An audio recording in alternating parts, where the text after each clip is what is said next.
মৃত্যুর আগ পর্যন্ত মানুষের চাহিদা শেষ হবে না। তার কারণ বাস্তব প্রমাণ হচ্ছে আমি এখন দাঁড়িয়ে আছি মথুরা বিলে, ভান্ডারখোলা বাজার, কেশবপুর, যশোর। বন্ধুরা, যশোরের ভিতরে কেশবপুর থানায় আমাদের এই ভান্ডারখোলা গ্রামের পাশে একটি অনেক সুন্দর মথুরা বিল রয়েছে। এই বিলটার কিন্তু অনেক নাম গান গুণগান রয়েছে। আর দেখতে পাচ্ছেন অনেক বড় একটি বিল। এই মথুরা বিল সম্পর্কে যারা জানে তাদেরকে নতুন করে আর বলা লাগবে না। তবে গ্রামের ভিতরে থেকেও আমরা মুক্ত অক্সিজেন খুঁজে পাচ্ছি না। এই কথাটি কেন বললাম? এই মথুরা বিলে কয়েকশো বিঘা জমি নিয়ে এই মথুরা বিলটা। তো বিকালে আসছিলাম একটু মুক্ত অক্সিজেন নেওয়ার জন্য, পিওর অক্সিজেন নেওয়ার জন্য।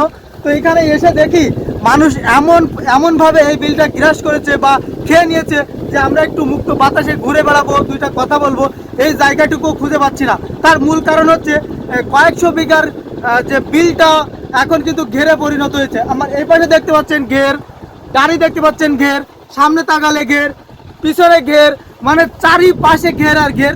কোথাও ধান চাষ হচ্ছে, কোথাও মাছ চাষ হচ্ছে। তবে আমি এই চাষের বিরুদ্ধে না, কিন্তু আমি এখানে মূল কথাটা বলতে চাচ্ছি যে কয়েকশো বিঘার যে বিলটা ছিল মথুরা বিল, এখানে আমরা একটু ঘুরে বেড়াতাম, আসতাম, এখানে একটু আনন্দ পেতাম, মুক্ত বাতাসে অক্সিজেন নিতাম। সেই জায়গাটা কিন্তু সংকুচিত হয়ে গিয়েছে।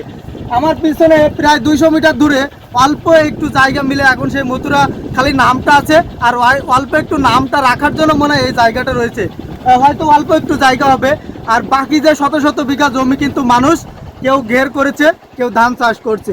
মানে আমাদের এই সৌন্দর্য কিন্তু দিন দিন হারিয়ে যাচ্ছে। আপনাদের এই ভিডিওটা যদি ভালো লাগে অবশ্যই লাইক, কমেন্ট এবং শেয়ার করে যাবেন। এবং আমার মনের সাথে বা আমার মন্তব্যের সাথে যদি আপনার মন্তব্য মিলে যায় অবশ্যই কমেন্ট করবেন।